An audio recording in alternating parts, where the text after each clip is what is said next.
Well, some of you will remember, many of you have surely heard of it, the crash of TWA Flight 260 in the Sandias. Tomorrow marks its 60th anniversary, and here with us now is Albuquerque the Magazine's writer. We're talking about why it is so important to New Mexico history. Adam Baca and historian Hugh Prather. Gentlemen, thank you for joining us. Thank you. So for folks that don't know about this, this may be a lesser known part of New Mexico history, but I think it's a pretty important one.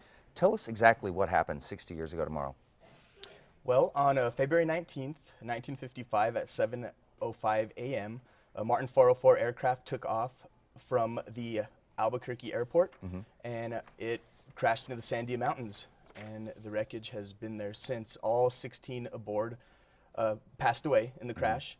And There were 13 passengers 13 and 3 passengers crew, and 3 crew members, yes. Okay. We had a pilot, first officer, which today would be called a co-pilot, and the hostess. Okay. And then 13 passengers, 5 of which were actually from New Mexico. Okay. So now, I understand this correctly. This is the first sort of investigative story that Albuquerque the Magazine has done. Is that right? That's correct. As a lifestyle magazine, we do focus a lot on art, food, culture. It is kind of the first of its sort. What prompted you to write this story? Well, it was really something that had to do with our entire editorial staff. We all knew a little bit about the Flight 260, but not a whole lot, you know, other than old newspaper stories that we'd read. And I just was willing to go ahead and look into old newspapers, track people down, like Mr. Prather, and you know, just talk about it. Okay. Okay. So, Hugh, as a historian on this, can you share a bit more detail on this? You know, of course, TWA, unfortunately, has had some major tragedies in aviation history. Sure TWA Flight 100 instantly comes to mind. Tell us a little bit more about this event. Well, this is a huge one for New Mexico, and the tragedy unfolded in an unusual way because the plane disappeared and they could not find it for a full 24 hours after it crashed. Didn't have a number of the things we have today, no black boxes, no locator beacons, those kinds of things. When this plane went into that mountain, people immediately began to figure why, and there's the real interesting story. Yeah.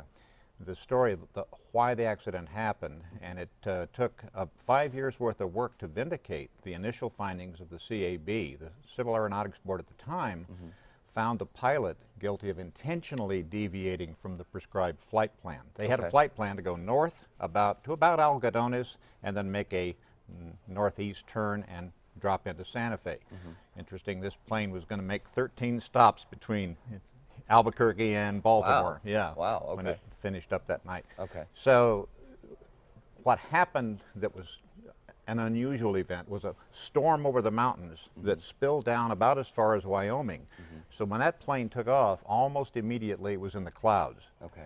And when they discovered, we believe that when the captain and first officer saw the initial glimpse of rocks on that mountain, they had made a 180-degree turn and were flying away from the mountain when they actually hit a pinnacle that was just right at 9,100 feet, and they were flying at 9,000, right on the prescribed elevation for their plane. Wow. Now, I understand correctly, pieces of this plane, pieces of debris are still in the Sandias, right? And from what I understand, there's the Sandias, it's been nicknamed the TWA Canyon. That's correct. Is that right? Okay. Correct. So people can still see this if they go up in the tram. They can see on a bright day the sort of glimmering debris. Yeah, it's about 2/3 of the way from the lower terminal to the upper terminal, and it would be on the north side. If you're going up, it's on the left, and when you look down into that canyon, as long as there's sunshine shining, you'll see sparkles from the aluminum remains that are down in there. Wow.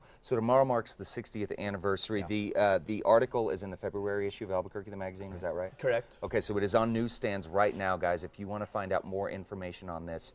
Again, 60th anniversary of TWA crash, or Flight 260's crash into the Sandia Mountains. Thank you for bringing this information to us, and I hope that we can see more investigative stories from Albuquerque the Magazine. Yeah, definitely. Yeah, absolutely. Yeah, well, thanks for having us. Yeah, absolutely. And Hugh, thank you for your information. Our pleasure. And again, guys, head over to KRQE.com. We will have links to Albuquerque the Magazine and this story. We'll be right back.